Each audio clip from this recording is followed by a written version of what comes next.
Welcome, everybody, to the Just Add Bourbon podcast. I'm Jimmy Don Kerr. And I'm J.D. now. And it is a absolutely beautiful Sunday evening here in the hills of Eastern Kentucky. And we are coming to you live from the barrel, better known as J.D.'s Bachelor Pad.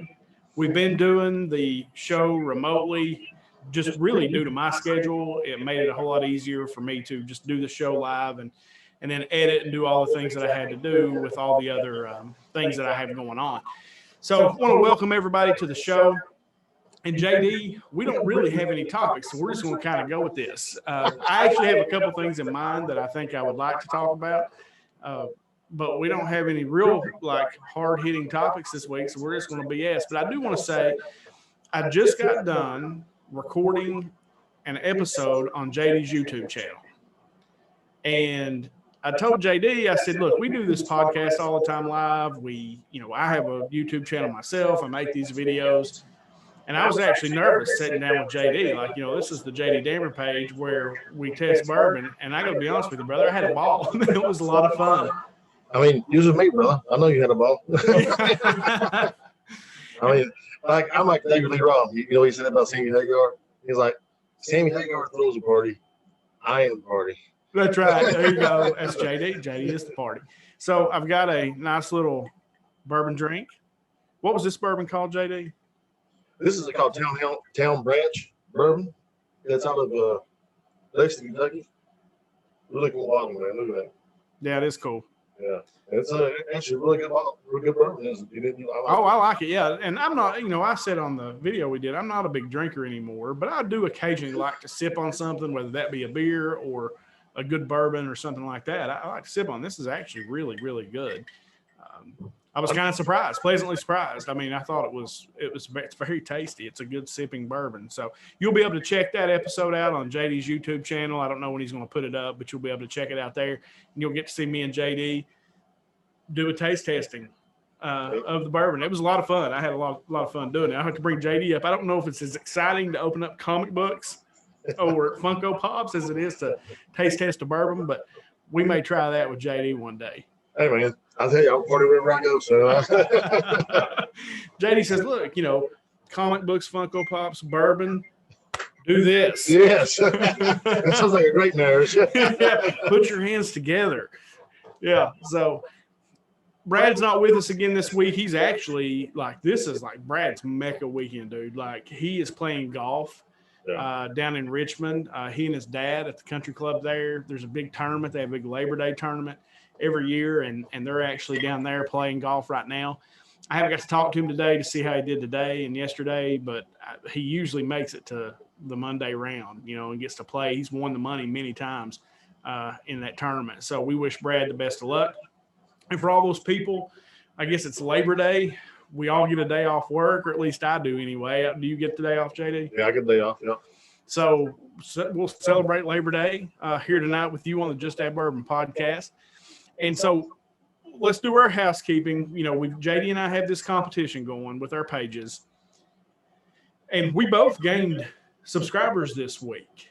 I think you're at 93 now? Yeah, 93. Is that right? Yeah. And I'm at 91. So we both actually gained subscribers this week and cracked the 90. So, and then the Just Add Bourbon page is at 117, 118. 119, I think. Is it 119 now? Yeah, so, we're going to lay this out every week. Okay. But if JD gets 250 subscribers before I do, I'm going to eat a Carolina Reaper live on this show. If I get 250 subscribers before JD does, JD's going to eat a Carolina Reaper on this show. If we both get 250 subscribers and the Just Add Bourbon podcast page gets 250 subscribers, we're both going to eat a Carolina Reaper, and I'm going to wear a Biden-Harris shirt for president, and JD is going to wear a Trump-Pence shirt for president. Now, look, JD, there is cannot be anything more entertaining than because I've been watching some of those people, those videos on YouTube. Oh, man. Eating that Carolina Reaper. I don't want no part of that. No, I don't either, man. I won't be like you. Because I'm stressing out a little bit. I think this Carolina Reaper, I told everybody last week, I can't lose the chance. I can't, because I don't know if I can handle this thing. Because I'll be talking in tongues, bro. Well, all the videos I've seen, man, it's like they eat it, and at first, there's nothing really happens. and then all of a sudden it's like it must just explode on them. And the thing that scares me is that, and I'm not joking. The thing that scares me is they say like the height is 6 or 7 minutes in. That's when it reaches its height. 6 or 7 minutes in. I don't know that I want any part of that. But we're going to try. So this leads me to, I guess, JD, one of the things I wanted to ask you about. Because we've been fooling with YouTube a lot, right? We're doing the podcast live here on YouTube right now. We both started YouTube channels. And I guess I knew this, but I've been paying a whole lot more attention. There's a video on YouTube for everything. Sure. Literally anything that you can think of, how to, whatever, there is a video on YouTube for that. But it got my mind to going and saying, well, normally in the days past, I would have sat down and tried to figure it out. I would have tried to use some critical thinking, and I would have sat down and tried to figure it out rather than watching somebody do it on a YouTube video, which is a heck of a lot easier. Yeah. So, you know, we talk a lot about technology and how technology affects us, and having YouTube videos to do anything seems like a good thing. But if it takes away our ability to sit down and try to figure something out and to critically think, do you think that's a good or a bad thing? I mean, man, I think it's like everything else in life. Like, it can be used for good or bad. It can have a, you know, it has its good and its bad things, man. I think those things are exclusive of each other. And now, which one's worse? I mean, our ability to critically think. I mean, obviously, it's good to be able to critically think critically. But I'll take the convenience of YouTube all day long, man. Because I could very easily just like figure that problem out on my own. But I know that YouTube's accessible to me. So I pop all in right now and figure out something. Oh, I do it every day. So instead of it taking an hour for somebody like me to figure it out, you can watch a YouTube video and do it in 5 minutes. Right. I mean, literally, there's a YouTube video for everything. I bought these comic book mailer boxes, right? And it comes in this big flat sheet. And that ain't what it looks like when it's wrapped up to mail a comic book in. And I start looking at this thing and I'm like, well, what are you supposed to do with this? Because it didn't make any sense. Like, you know, when you're looking at it, just didn't make any sense. And there were no instructions. Right. So what did I do? Found a YouTube video for it. And there's not just one. Oh, no. There's 500. Yeah. And watched the video, showed me exactly how to do it, flipped it over. But I just kind of wondered, you know, like there's so many things that we don't do today or our children don't do because literally our kids know no other way than to go to YouTube, get something and you know, or watch a video and figure out what they're doing. Now we, on the other hand, it's like reading a map. You know, reading a map's a lost art, right? I mean, I can read a map, but why the hell would I read a map? When I've got OnStar and I've got, you know, maps on my phone and, you know, I mean, and all you got to do is put it up there. It tells you exactly where to go. Yeah. To the letter. Where to go. Like it tells you 1 mile, there'll be a sign that says 1 mile. It's crazy. Destination is on your left. You know? Yeah. So let's talk a little COVID-19. And there was something that occurred this week, JD, that was very upsetting to me. Okay. With COVID-19. And I am all about, I've come on board with, all right, let's wear a mask, you know, let's play ball in the bubble, let's do all the things that we got to do. But when I heard this, I just, like, it upset me. Okay. Kentucky Fried Chicken is taking the words finger licking good off their advertisement because of COVID-19, because they do not want to promote people licking their fingers during COVID-19. That is. I quit now. I'm done.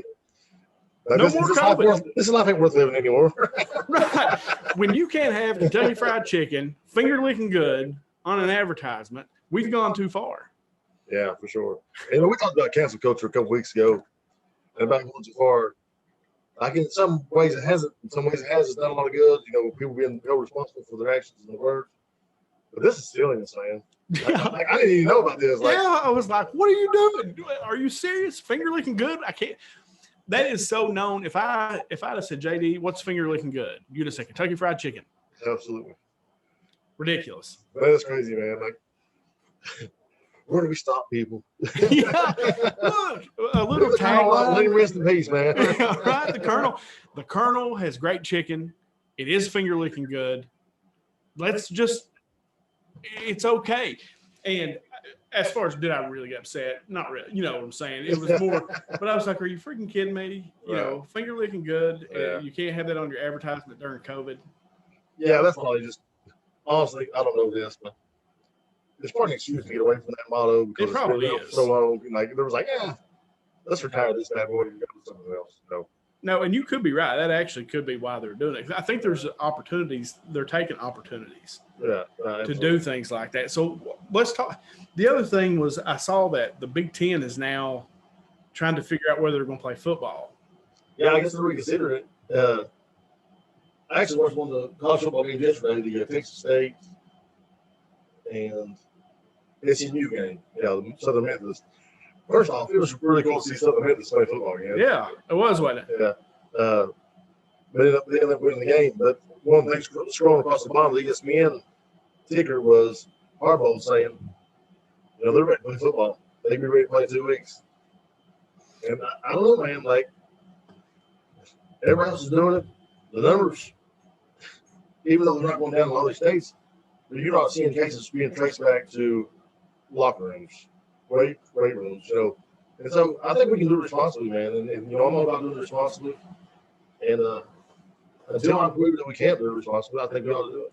Well, and I think that, I mean, the NBA has proven that you can kind of be in a bubble and make it work, right? I mean, because they're having the playoffs and doing all that. I was watching the Heat and Bucks game before I came up here.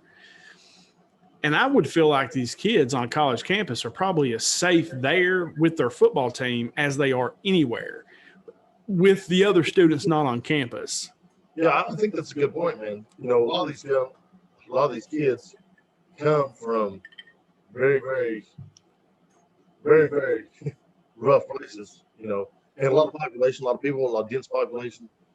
You know, so a lot of the places that they would be besides the locker room are much more dangerous in a number of ways, not just COVID-wise. So I think, you know, we have to look at that, man. We have to understand and balance everything out and then come to a conclusion. And the Big Ten, I hope they come to the conclusion to play football. I do too. I mean, it would be awful to not have Ohio State and Michigan and those teams in the mix. I will say this, though.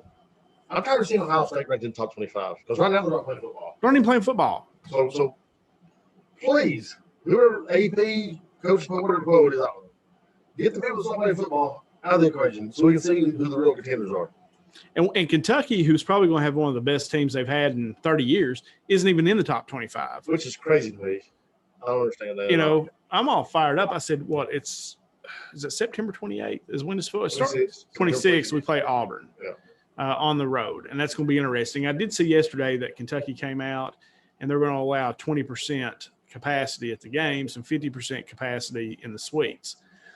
And, I mean, I paid for my season tickets forever ago. Yeah, so how does that work? I don't know. That's the one thing I got to say that has been disappointing about the athletics department at Kentucky anyway, is there's been no real communication. Right. Because, yeah, we're going to have the season. Then you start hearing 20% capacity, but how are they going to choose the 20% capacity? And if normally we get like 8 home games or something like that, 8 home games, 6 to 8. 6, yeah. And 6. Now we're getting 4.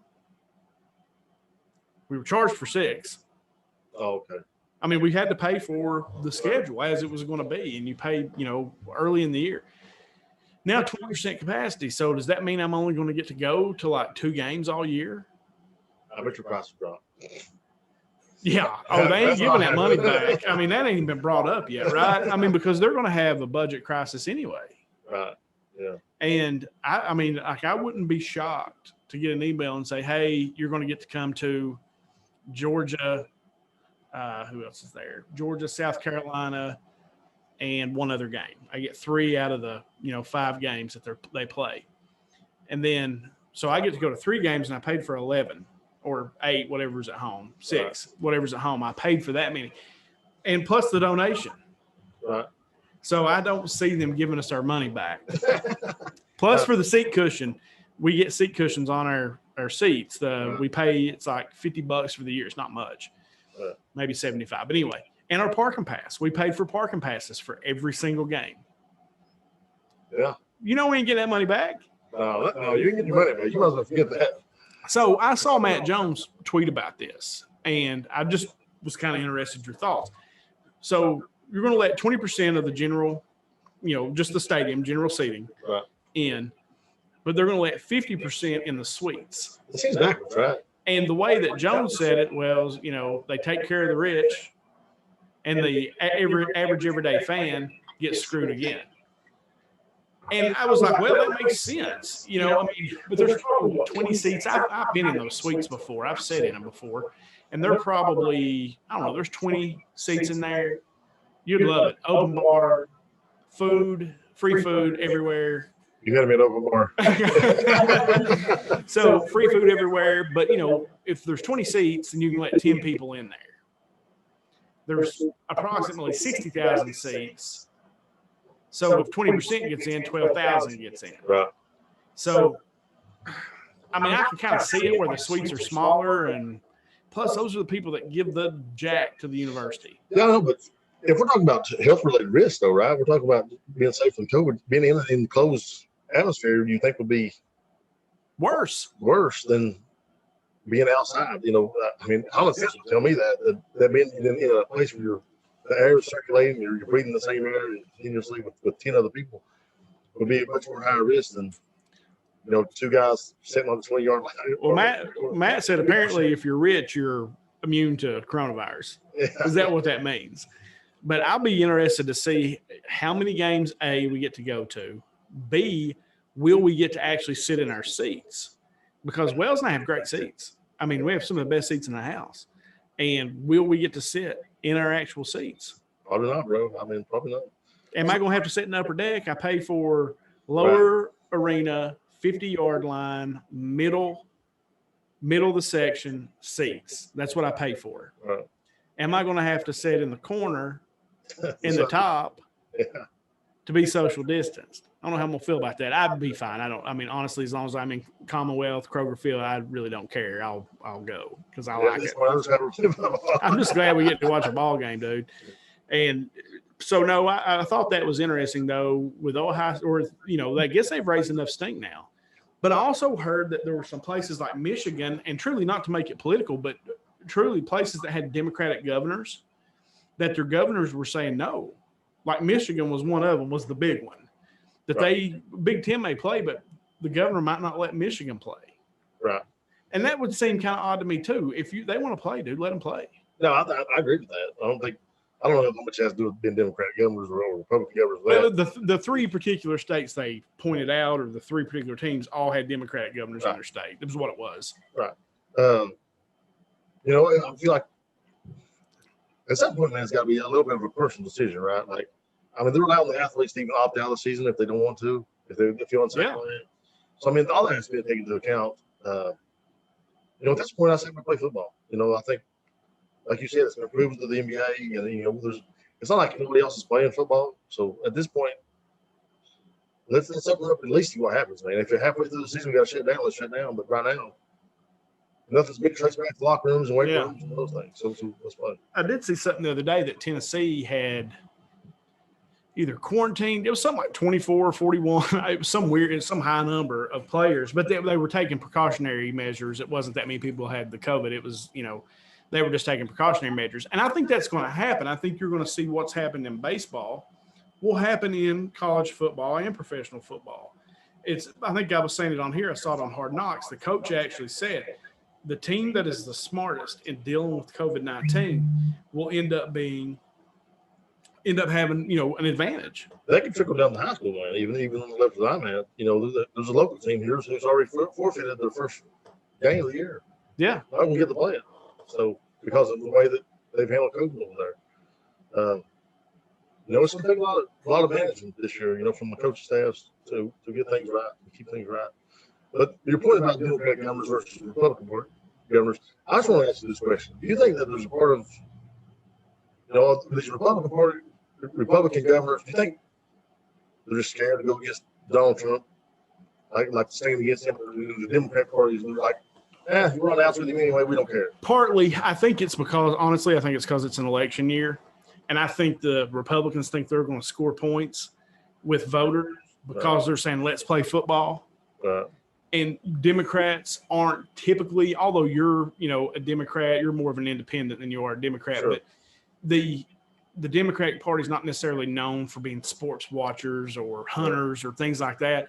And so I feel like the Republicans feel like by playing it up, because Trump's really playing it up about the Big Ten playing football. Like he's really playing it up. Was it Michigan, Illinois, and somebody else?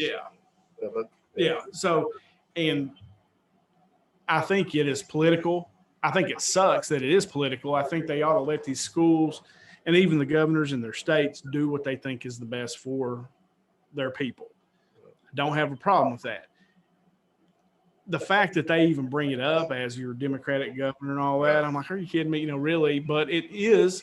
I don't even think that it's a thing like they hate football. It's a thing that their priorities are different than what some other people are.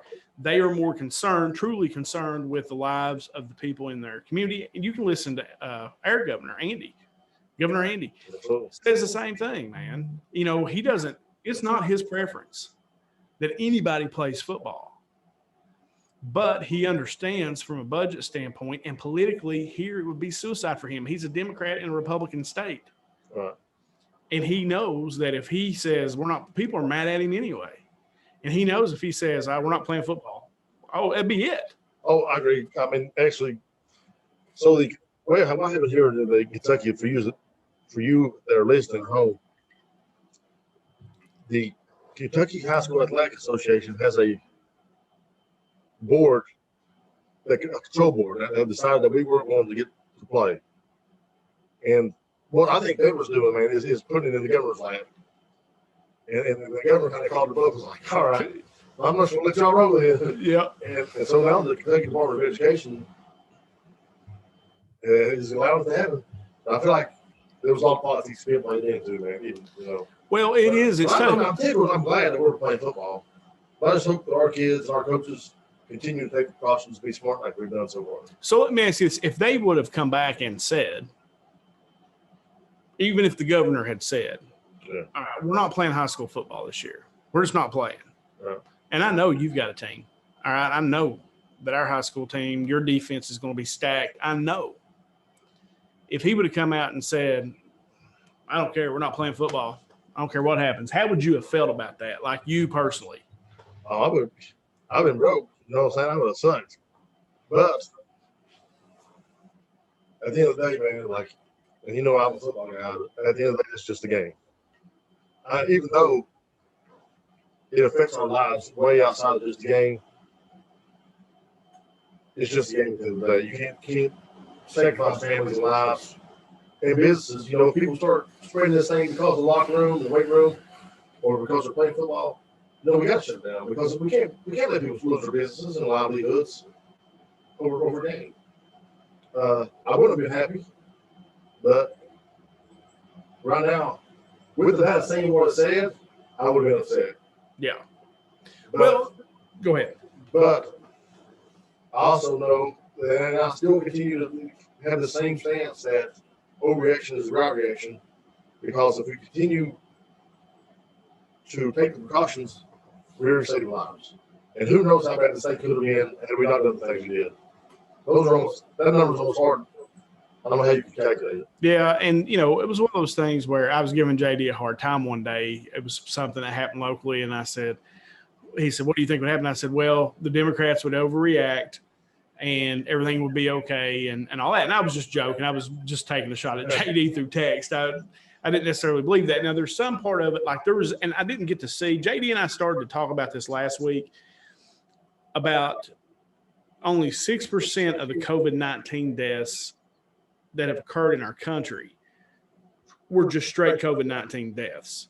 Right. The rest were people who had some kind of compromising situation with their health that have died. And it's like when Andy does this thing at 5 every day, the people that die are generally, there's never anybody under the age of 70.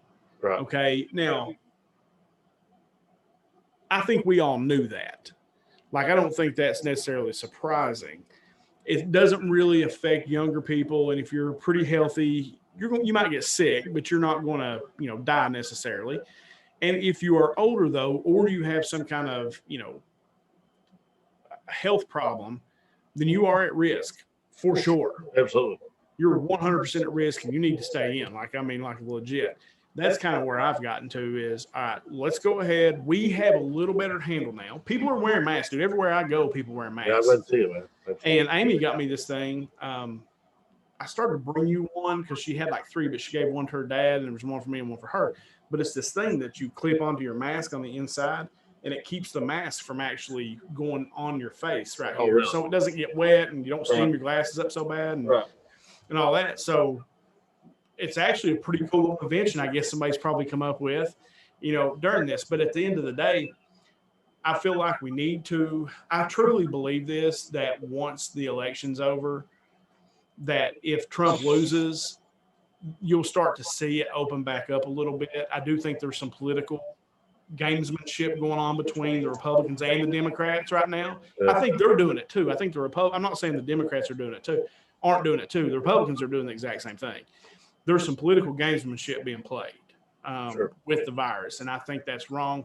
I do, after all that I know now and that I've read, I believe that we need to get back.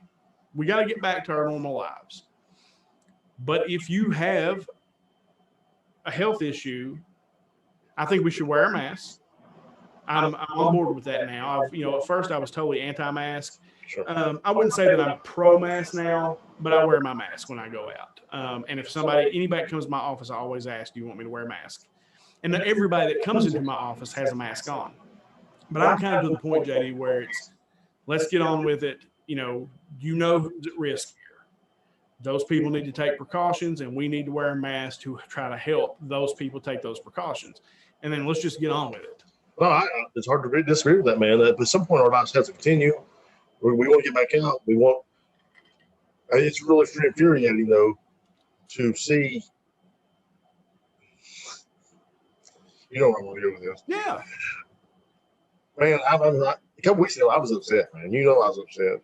We had a local church here that was ignoring every kind of social distancing, every kind of, no mask mandate, no nothing. And they were on top of each other, man. Had revivals. Climbing on each other, hugging, kissing. And so I made a post about it on Facebook, just a small. I didn't attack everybody. I'm not going to attack anybody now. But this may be the new normal for quite a while. Right. So we have to learn to live in this world. We got to learn that climbing on each other, hugging on each other, kissing on each other all the time is not going to be healthy for us going forward. And that may be the new normal for who knows how. Until vaccines develop, till the COVID goes away, if it ever goes away. I was upset with the church. We want churches to be open. We want people to be able to worship their God and practice their religion. We want the dairy bar to be open. We want the zip zone to be open. We want the action to be open. We want Giovanni's open. But we want all those things to happen. Then just do a few little basic things, man. Like you said. Is a mask inconvenient? Yeah, a little bit.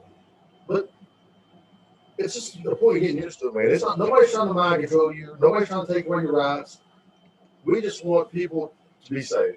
We want people to protect each other. It's been so strange to me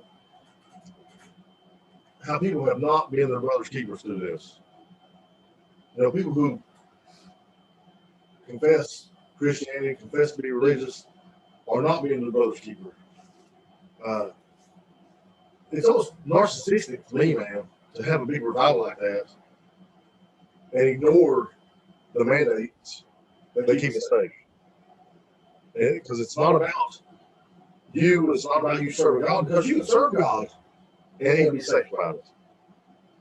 You can serve God and not serve your community now.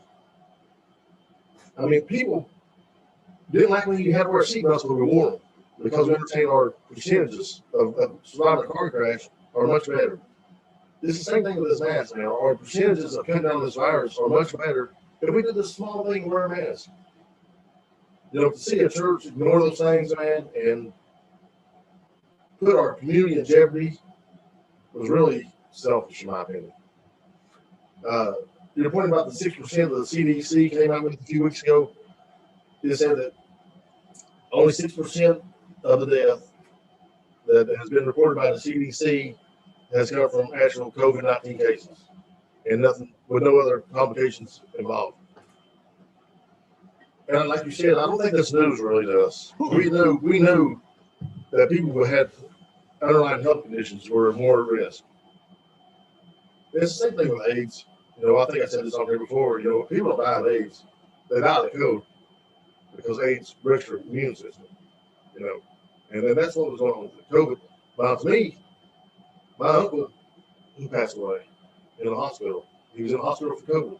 He ended up having a heart attack, but I feel like he died of COVID. I mean, if it wouldn't have been for COVID, his body wouldn't have been under that stress. One of those things that he had to do.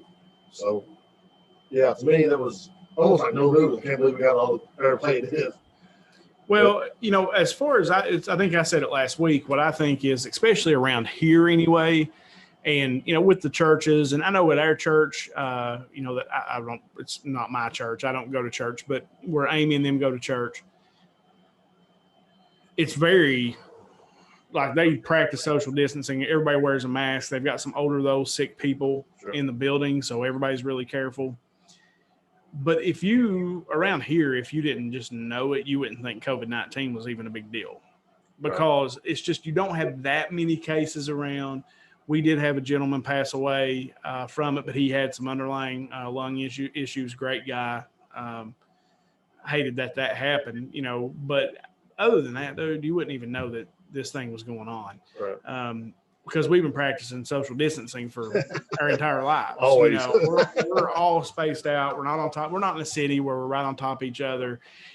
People don't walk around the streets like they do, in New York City or Chicago or LA or places like that. People just don't walk around like that. So, and the closest we're going to get is going to be when we go to the football game next Friday night. Right, sure. But I'm talking about, we all want to see our businesses flourish. Yeah. Do well. And what if somebody goes to that church and then one person's sick and then they go to that area? No, you're right. As far as that goes, you're right. But I just think people's mindsets around here, man, it's just not to them. It's just not. And then, it was a very successful revival apparently. And, they probably just felt like it was more important to keep rolling. That's what God wanted to do, would be my guess. Yeah, I think that's true. But my point was, we can do all those things. Let's just do them responsibly, I don't know. I even like the thing, I thought it was interesting, like Amy and them would do church from home when we were quarantined, where somebody would come on a Zoom like what we're on right now and have church. Sure, absolutely. And it can be done, is it as emotional and as passionate and as, everything that you're going to get when you're there in the church building. Because I went there one day, I had to drop my daughter off for something, and it was packed. People were bursting out of that place. Packed. Yeah. Like, I couldn't believe it, to be honest with you. Like, I was like, wow, really? Okay. And I saw that day. Yeah. And I was like, because I actually saw JD, and I was like, wow. Okay. But like I said, if each their own, they can make their own personal decisions to go in there. I hope that when they left, they at least put their masks on, and when they were in other places, whether they did or not, I don't know. But like I said, as far as I know, we haven't had a big outbreak, so hopefully no harm, no foul. But I can see your point, though. If you're, like I said, just being from here, though, it's just, you wouldn't even know it was happening. Yeah. And that's the thing. So let me ask you about this. Speaking of COVID stuff, did you see the story about Nancy Pelosi going into the salon? Well, just a little bit. Like, I've seen memes and stuff. I really don't know about that. I know she said she was set up maybe or something. Yeah. I don't know. The salon. I did more out this week. I swear to God. I don't know if I hit 41 and everyone in my body got tired or what happened. Listen, when you came on the podcast Thursday night on the other side of the glass, I was inside laughing so hard because I have never seen it. You always look like you do right now. You're setting up, you got this grin on your face, you're just happy to be on the podcast. You're like me, you're just happy to be here. And I looked and you were just sitting there like this. And I thought, you look like Brad. And I said, he's gonna go to sleep. And but you had been asleep, hadn't you? Oh man, I was like, I got off football practice. I was like, all right, it's 6 o'clock, like 6:15. I'm gonna close my eyes for about 30 minutes. And I'm gonna go get up, do this podcast. Out. And I was out. I looked at my phone about 8:05 and said, Where are you? Like, where are you? What is going on? Well, you're always like when I send out the Zoom, you always almost immediately come on. Like, and then we sit and BS. That's how we hang out during the week. Is we will sit and BS before we do the show, and I was like, where is JD at? You know, I don't know. It was just odd. Like at first, it kind of scared me a little bit. It's like, okay, something happened because you won't miss this for nothing. And but no, you did. You were sitting there. I thought, dude, he's asleep. You know, like you were wore out. I could tell. And I've been the same way all week. But no, the Pelosi thing. Apparently, she went to the salon, and it was the owner of the salon who ratted her out, basically. But she called her hairdresser and said, I want you to come in and, well, I guess a blowout, get your hair done, whatever, wash, blow dry, all that. She's walking around with no mask. There's, no social distancing going on, nothing. And this lady had cameras in her salon, and it pissed her off because she said, look, they're up there telling especially in California, in San Francisco, they're not allowed to do anything. Like a lot of their businesses are still closed. And they're like, so she's telling me that I have to wear a mask everywhere I go. I have to shut my business down and lose money, but she can just call up her hairdresser anytime she wants, walk in and not wear a mask, not do anything because she's Nancy Pelosi. Right. And I thought, well, that's a great point. Like if you're our leaders, if you're a politician, I don't care if it was Trump that had done that. I would probably feel the same way. Look, if you're telling us we got to wear a mask, we can't open our businesses, we can't live our normal lives, we expect you to be doing the same thing. Right. And that was really like, as far as I'm not a Pelosi fan at all, but I was like, really? Because I don't care who that was. If that was Rand Paul, if that was, Kentucky Mitch McConnell, if it was any of them and they were doing that, I guarantee they do it. Right. Guarantee it. And so she got caught and set up. Like, I don't buy that at all. I'm like, look, you got caught. Own it. Right. Say, hey, look, I screwed up. I should have been wearing my mask. I should have been doing this. I'm sorry. I'll make sure it doesn't happen again. It's not a story. Yeah. I mean, I think it's a problem we've got in our political system. And it's a problem that continues. Like, I don't see it getting better. I see it getting worse. Because our politicians are above the law, man. Like, no matter. And they put everything through the spin cycle. Yeah. Everything. Yeah. Yeah. Sometimes it just is what it is. I didn't wear a mask. Dude, there's no accountability, though. So at some point, man, just say, you know what? Screw that one up. On the next one, I should have been done. I should have been more responsible. Should have done what I should have done. Like I said, I don't know much about the story, but it sounds like she was definitely wrong. So just do it. I don't care if you're set up, Nancy. Do what you're supposed to be doing. You don't have to worry about it, right? And look, and I ain't even going to argue with her. She is a politician. She has to be on TV all the time. She probably needs to get her hair done. Dude, I get my hair cut every week. And you have. The whole time. I mean, they were, we're out of quarantine now. Hopefully she can't get in trouble. I mean, she was coming to my house and cutting my hair because I get my hair cut every week. I am a hairy beast, man. My hair, and it's not so much my hair, it's the hair on my neck. Right. It just grows like crazy. Like she can't believe it. Like I cannot believe it grows that fast, but it always has. And so I literally get my hair cut. And it also because now, like I'm getting it cut shorter because I'm starting to get gray, like real gray. Yeah, and it's not like real gray, but it looks like speckles all through my hair like paint. I can't stand it. So I make her shave it off. I just got a haircut after we go here. Yeah. You're like, dude. But luckily I can do my own. You're like, dude, you got hair. Shut up. Yeah. But my beard, man, usually has gray in it. I've been shaving this beard too. I'm just gonna keep this goatee. You see a little gray. But I like it, man. I like the gray. I think it looks like. Well, mine, if I the was, girls seem to like it a little bit. my hair is so black, like my hair is so black that when it speckles, man, it looks weird all through my hair. Right, because it's really sticking out. And I've got one gray hair right here. I don't know if you can see it. It's right there though. That just, I'll leave it there as a badge of honor. It's the single one. It hangs in there. But no, I said, Nancy, if you screw up, just say you screwed up and move on. It would not. The second she said I was set up, I was like, come on, people. That sounds like something Trump would say. Yeah. Actually, that's something Trump did say Friday. Yeah. I mean, did you see this Friday when he yes. was saying, so how do you feel about that? Like, so for you guys that may not be familiar with the story, Trump, apparently a year ago, he was in Europe somewhere, or London, I think, right? And there's some American graves over there. And he doesn't go to Vietnam because he says these people, if you get killed in war, you're a sucker and a loser. And, you know, it's been reported by and confirmed at this point. Of course, people will deny that. But people that are denying it are all second-hand sources. But now Trump still, he's going to die on the soapbox to defend himself. So how do you feel about that, man? Well, like if he said that, that's wrong. I personally, it would surprise me if he actually said that. I wouldn't me. I think that's exactly. You think so? It is. That's Yeah. John McCain a loser. Yeah, People are war heroes, don't get captured. Yeah, there you got a valid point there. As far as like, it surprised me as much as he's done for the military, the vets, the VA, all those things. It seems important, but is it important for votes? Is that why he's doing all the things that he's doing? In a private moment, might he have said that? Now, John Bolton, who wrote a scathing book about him, said, no, he didn't say it. He said, if he'd have said it, it'd have been in my book because I was standing right there. And, you know, he didn't say it. He said, if he'd have said it, it would have been in my book. And I kind of thought, well, that guy's slimy as they come, and he would have put that in his book if that was something Trump said. So I was kind of surprised. Sarah Huckabee Sanders, she was there with him, but at the same time, she's going to go to bat for Trump no matter what. You know, they've got their people that are going to go to bat. If he said it, it's shameful, period. Yeah. If he didn't, shame on the people who are making that up for an election. Try a gotcha thing. You know, I mean, that's just how I see it. It's just, I don't know. I'm so sick of the politics, JD. Like I can't even hardly watch TV anymore. Like I just want to watch sports. Yeah, I'm the same way. It was some nights turn TV on, just watch the football game. I just want to watch sports. And like, I'm so sick of the election. I wish the election was tomorrow. Because I think people know who they're going to vote for.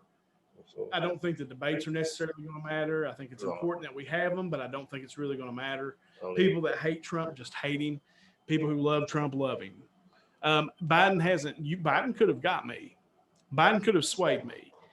But I just don't see it. And when he picked Kamala Harris, that was it. Right, yeah. And I can't, because I cannot get behind her. Just can't. Right. No, I'm not a Kamala Harris fan either. Yeah. But you know, I'm like I always say, I'm not an ever Trumper.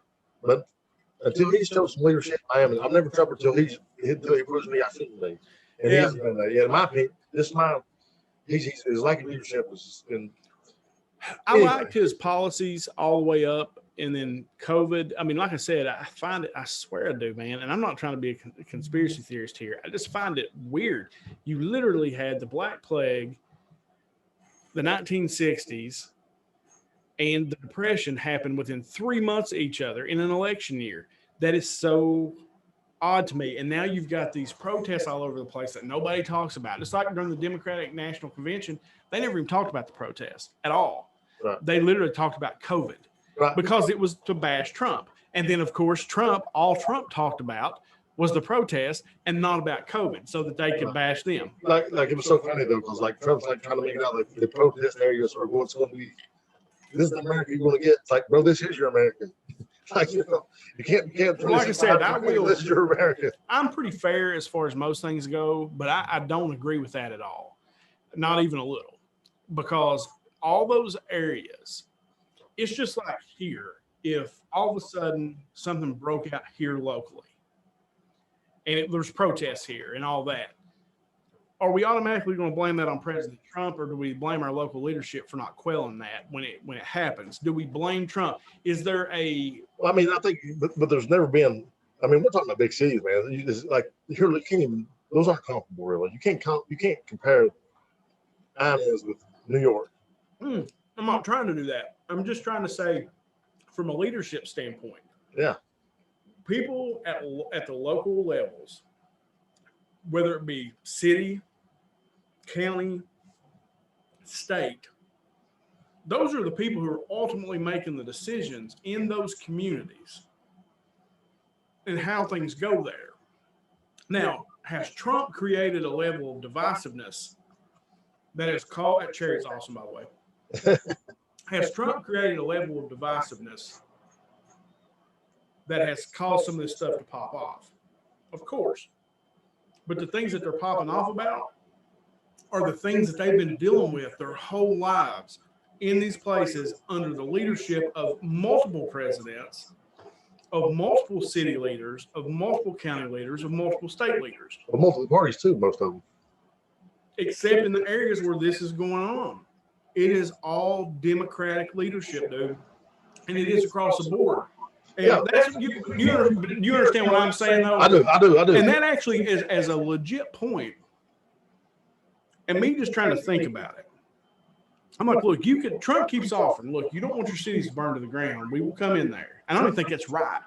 I think that he shouldn't even be talking about that. I think leave it to the states. If they want people to burn their states down, that's on them. Right.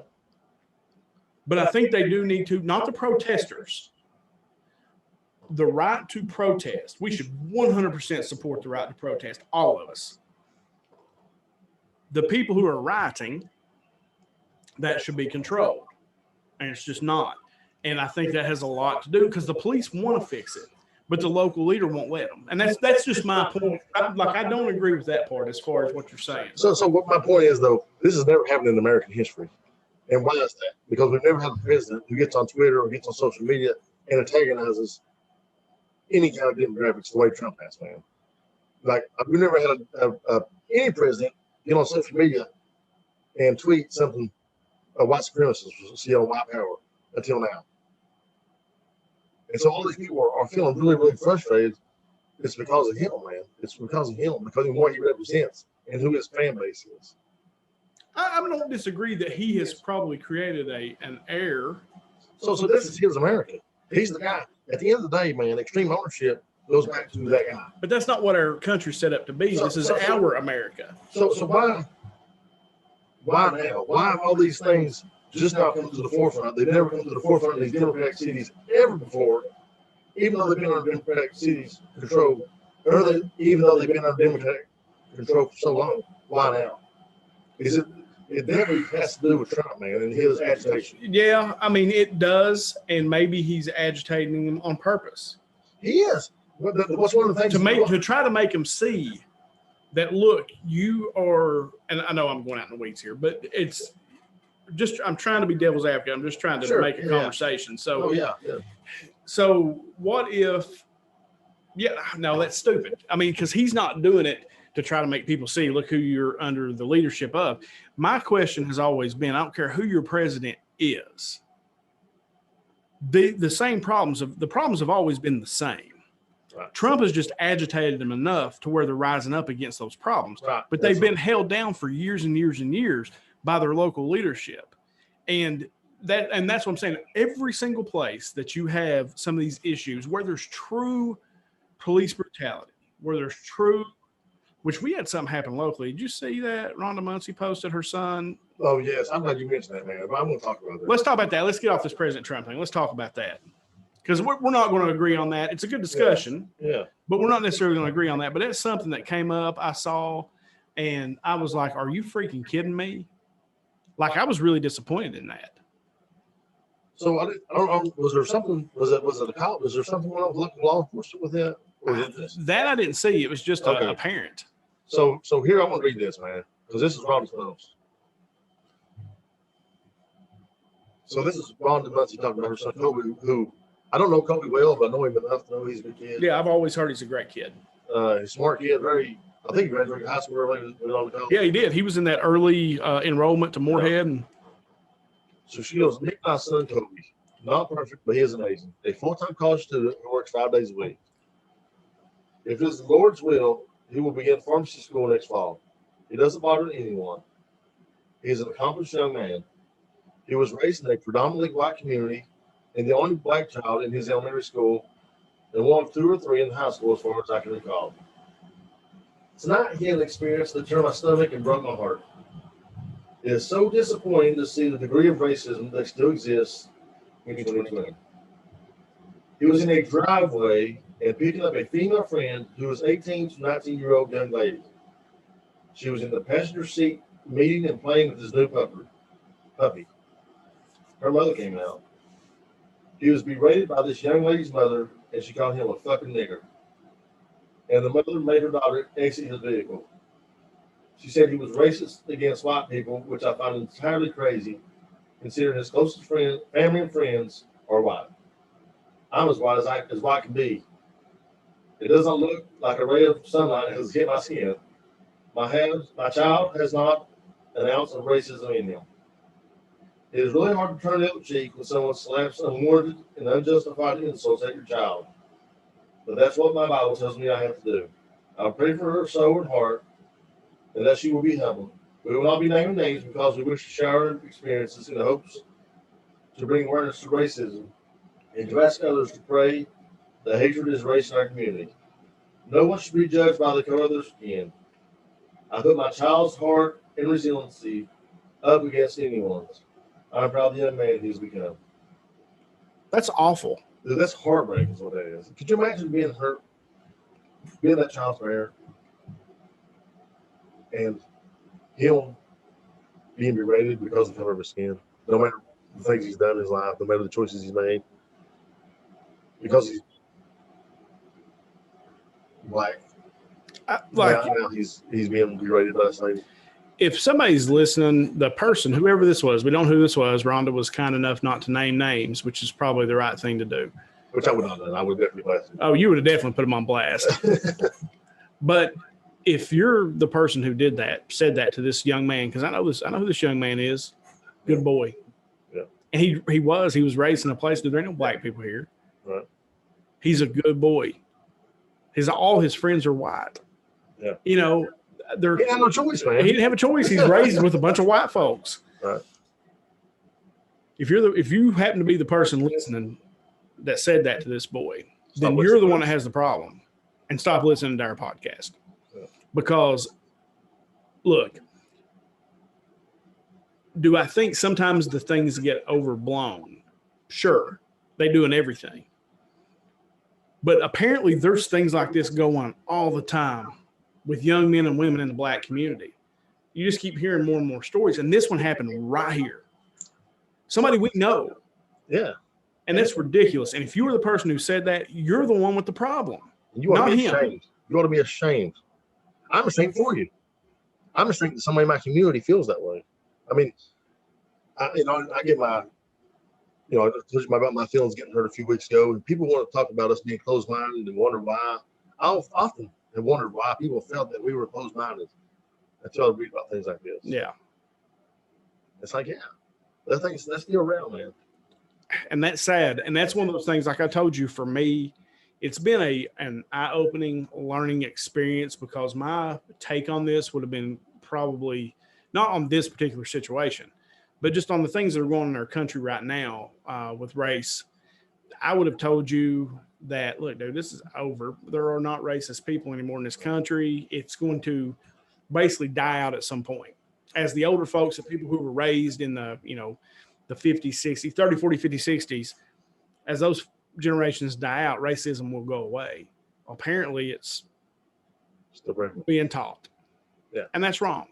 And I can see too, I mean, if I'm being honest, I can see too where some folks, like I saw this thing about this guy in Kenosha, Wisconsin. These people, it was a woman's group. I guess the football teams, the pro teams, are putting this guy's name on their helmet. And they said they're romanticizing or propping up a rapist, a domestic guy who committed domestic violence. What about the victims? I get it. You can do that for everything. Okay. There's literally nothing you can't do that for. And as white people, there are times that I do feel like, okay, it's almost reverse racism at times because we're white. But what we go through on a daily basis and what these folks go through on a daily basis ain't the same thing. No, it's not. And like, it's weird, man. Like, every time it seems like a black man gets killed and the cops get called out on it, getting squad to the public's attention, how long does it take for them to dig that dirt up on that person and start putting it on Facebook? Like, oh, this guy went over. It's like, guess what? Cops ain't supposed to execute bad people either. They're not supposed to execute guilty people. That's not their job, man. Your rap sheet prior to the moment that you're having that interaction with the police has nothing to do with that interaction. Absolutely. Nothing. And I listened to a great, I think you would dig it. Of course, everybody knows I'm a KSR fan, but Matt Jones has his own podcast, and he had interviewed Steve Romines, who's a big time attorney in Louisville, and it was dealing, and he had some really hard words for the Louisville Police Department. And it's really good. Y'all listen to Romines first. Matt Jones podcast you can find on iTunes, but listen to Steve Romines first. And then he interviewed the gentleman who used to be the commissioner for the Kentucky State Police. Now he's the police captain in J-Town. Right. It was really interesting. And to listen to those, I went back and listened to Romines first and then listened to him and how they kind of talked. It's really interesting. And it was refreshing in the sense to know that the police out there are probably thinking there are some bad police, but most police officers probably agree with everything that you and I have just said. They're in a tough, they got a tough job. And sometimes when people don't comply and things go down, it gets bad. And not every shooting is an act of racism. So that's right. But some are. Yes. You can't act like none of them aren't. And that's the thing that I guess I've come to learn is that before I said, look, dude, you can't blame everything on race. That's stupid. Were they complying? Were they doing this? There's some validity to that. If you're with the cops, comply. Right. If you argue with them, it's going to escalate into a bad thing because they have egos too, and you just can't do that. So comply. But to say that every police shooting is racist is wrong, but to say that none of them are is also equally wrong. Absolutely. Yeah. And one of the things I think we need to get to, man, that we haven't got to yet is the communities these police serve in. The police departments need to reflect the identity of the communities they serve. If you live in a 90% black community, then 90% of that police department ought to be probably black. Yeah. Because they understand the culture in that police department. I heard a comedian, it's been a while ago, but this comedian was talking about it. I think comedians have great insight. I really do. I do. They actually do. If you want some great insight, go listen to a comedian talk about something. That's a fact. But he talked about, he was a black guy, he talked about, if you was a white cop in a black neighborhood and a black guy started messing with you, like it would be nerve-wracking to me. Honestly, I'm just telling you truthfully. But if he was a black guy and he was raised in that neighborhood and some black guy started messing with you, get the fuck off me, man. Yeah. Right. But so I think the police departments that serve these communities are reflect the identity of that community. I really do. I agree with that. I mean, I think when you talk about community policing, that's one aspect of it, is have your police department look like your community, who understand what your community is. Maybe go get some people out of that community that want to make a difference and make them cops. And I want to thank Rhonda, man, for sharing that story. Me too. Because I think it's important that we publicize these things, that we can talk about it, have these conversations. I think it's important that we talk about cops abusing their power. 50 years ago, 20 years ago, 30 years ago, when there were no body cams, man, what these cops did with? Oh, God. I mean, these are people who are still alive, man. These black people, any minorities, anybody, people have been abused by police departments for a long time, man. You know it, I know it. There's some bad cops out there, and it's not about race. Sometimes they're just assholes. Sure. And, I'm thankful to have things like body cams and people, recording and protecting themselves and protecting their communities, that we can have the tough conversations. That's what it's about, man. We got to have those tough conversations. And I'm thankful for Rhonda for doing that. I'm thankful for people reporting police abuse. But I'm also thankful for people who are putting good videos of cops doing good things on. Sure. Online, because 100% of cops ain't bad, man. No. Not at all. And they're getting a bad rap right now. It's hard for police. It really is. It's tough. It's tough. But we got to get there, though. We got to have these conversations in order to get there. So how did we, let me ask you a question about this podcast. I don't know. We literally, we came in here with no topics. Zero. Nothing. I ain't even talked to J.D. today. I texted him, said, hey, I'm going to come over. He said, hey, do you want to do a video on my YouTube page? I was like, yeah. It's been one of the best episodes we've done. Like, I've enjoyed this one. Yeah, this has been a good episode. And there's no real good way to transition into this. We got to talk about it. Are we about to have a man hug? Huh? Are we about to have a man hug? Well, no. We're going to geek out just a little bit. Geek out. All right. Yeah. So. Never die, baby. So we're at a meeting the other night. JD and I are our board meeting. And we're on the community center board. Yeah. And so it's like me. I can do it now. You get to do it now. So we're at a community center board meeting, and meeting's over, and we're sitting there talking, and I'm talking to the chairperson, and I bring up this show, Cobra Kai. And JD's like, what? Cobra Kai? I'm like, yeah, dude. You remember the Karate Kid, Johnny Lawrence, the whole deal. And I tell JD, and it was like that night, I think, JD sends me a picture of his television screen and Cobra Kai's on. He's like, dude, this is awesome. And the thing is we have to talk about it because it is really good. So good, man. So good. And I told JD, I said, it is cheesy goodness. When it starts, it's cheesy goodness. I'm not even disappointed in it because I enjoy every bit of the cheesiness. Bring it on to me. Like because they reflect a lot and they do a lot of stuff back, to the original Karate Kid. Yeah. Actually, Karate Kid 1, 2, and 3. Yeah. As the show goes on, like I finished it. That Did you finish it? So like the episode, I enjoyed it, bro. so like the episode where all the Cobra Kai guys are back was like I was like that was awesome. Yeah. I knew they was gonna fight in you. Oh yeah, of course they are. Definitely good. And the way that it ended, we don't want to give any spoilers. Like kind of shocked me. Yeah, it's kind of heavy, man. I said, and it's really a show. Like I say this on my channel all the time that if it happened after 1998, I probably don't really know that much about it. But if it happened in the 80s up to about 98, I'm your guy. Right. I live in nostalgia land. So you'll get to see this on the video that releases tomorrow on my channel. But I bought a Funko Pop that is autographed by Ralph Macchio. Yeah. And before I even started watching Cobra Kai, I bought it. So that's how big of a nerd I am when it comes to. I love the freaking Karate Kid. Yeah. And oh God, the girl's name Allie is. Allie. Yeah, but what's her name? Elizabeth Shue. She's swerving now. Oh, what's her real name? Yeah, isn't it Elizabeth Shue? Also, yeah, it is Elizabeth Shue. Is that right? Yeah. She was also on Cocktail. I was in love with her because of Karate Kid. Hello, Elizabeth. Come to daddy. Hello, darling. No, it's like I was in love with her. Yeah. Because of the Karate Kid. And then she was in Cocktail. Was she maybe Beatrice babysitting? She was. She was. That's when I got my crush on her, bro. I was a little younger than you, but woo! Mine was straight up Karate Kid. Yeah. And I was in love with her, dude. I thought she was. I had a picture of her on my wall, poster, the whole thing. I thought she was the greatest thing ever.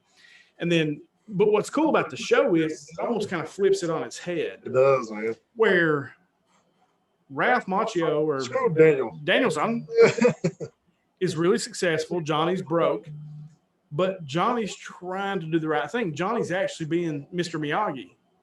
Yeah, he's trying. I mean, like, what's good about it, man, is like, because he was raised a certain way with certain beliefs, and to see him have to take over that group of kids and be their sensei, and to see him evolve, I think it's a really cool spin, man. They put on. I loved it, dude, and I can't wait for episode 3 to come out. And as a matter of fact, this is who I am, though, man. Like I said, it's just like there is this website I follow. It's called Zobi Productions, and the website zobishop.com. And they do all these things where they have these autograph signings and then they do these shout outs. Well, I've already paid for Johnny Lawrence in like 3 weeks. I bought a Funko Pop. He's going to sign a Funko Pop, and then he's going to do a V shout and shout me out. That's how big of a nerd I am. And I was, of course. That's an impressive amount of nerd, man. You know why? Yeah, right. That's who I am, man. I said, I know people didn't know this about me, but I am. And poor Amy. Amy's always known. I always got to be myself in front of Amy. She married me irregardless of how I am. But my kids are truly embarrassed about me, or embarrassed by me. And, but that's okay. I'm sure your kids are embarrassed by you too. And everybody watching and listening, your kids are embarrassed. Yeah, my kids aren't. I mean, they don't know what cool looks like yet. But yeah, right. It looks like this kid's right here. Yeah, that's right. See this guy? That's cool. But no, I could not. I had to bring it up because I have freaking loved it. Oh man, so what happened to me, man? I told you I've been coming home to sleep, man. I've been worn out. So I think it was Friday. I think it was on like season or episode number 6, season 1 or 5 or 6. Anyway, so I come home Friday and I lay down, man. I passed out again. I woke up like 1 o'clock in the morning.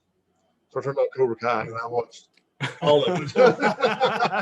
Well, I was like, bro, I got to be through season 1 right now. Then just kept on watching. Well, what's cool too, and I don't know, like shows, it's like watching shows that are an hour long. Sometimes when you're trying to binge, it's hard because literally you're going to eat a whole hour up. Cobra Kai, you can knock out 4 episodes in 2 hours, and you can get halfway through the season fairly quick. So it moves kind of quick, but it's well done, man. It is. I said, and the way that Johnny's like his Iron Eagle reference. Oh yeah, and then like Johnny is living in the '80s still. But I also, man, I got teary-eyed a couple times. I ain't gonna lie. When Daniel was talking about the Mr. Miyagi and stuff like that. Yeah. Man, that's heavy stuff, I don't know. Anyway, it was good. It was go good. check the show out, dude. It was so good. Yeah, Yeah, it was so good. And I'll bring my autographed Funko Pops over and show them to JD sometime and put them on the show. Or you can just watch the Small Town Collectibles channel and see it tomorrow. It comes out too. Let's subscribe to Jason Aaron. Right. You can watch me, subscribe to Just Add Bourbon page. Don't subscribe to him. Subscribe to mine and go on. So look, dude, I've had a great show. I said it's just proof positive that we can not have one topic and come in here and talk for an hour and it be good. Like I really enjoyed that conversation. Yeah, I do, man. Yeah, and and that one was good. So I hope you guys did too. Of course, as always, you can check us out on iTunes, Spotify, Amazon Music. You can subscribe to Podbean. And then we got Eric is running. Shout out to Eric Beaudry. He is running all over our social media. And as we always end our show. Hold on before you go. Ahead, yeah. Did you see where our boy Lynn Bowden? Yeah, dude went to Miami. Yeah, well, I think Charles Lynn, like he's maybe he may be my favorite Wildcat, man. Really? Maybe my favorite football player for sure. Like him to do what he did last year, man, was impressive. Dude, yeah, absolutely. Well, you get him down there. Like he's just a good kid, man. Like, well, you get that dude down there in Miami with Tua. Oh, and man. they're actually going to run him at wide receiver, not a running back. Which that's what he is, though. He's a wide receiver. And let him do some punt return and kick return and stuff. Oh, it's going to be sweet. So, no, Lynn Bowden, shout out. I love Bowden. Sorry about that. That's all right. No, I'm glad you brought it up. I meant to actually bring it up. So, but no, of course, Thursday night, I don't know. Have we got anybody scheduled for Thursday yet? Oh, yeah. All right. So we don't have anybody scheduled yet. We'll let you guys know if we have an episode Thursday night of The Other Side of the Glass. But until then, from myself and from JD, no matter how bad your week's been, no matter how bad your day's going, if you just add bourbon, it'll get a little bit better. Talk to you next week. 0 bourbon.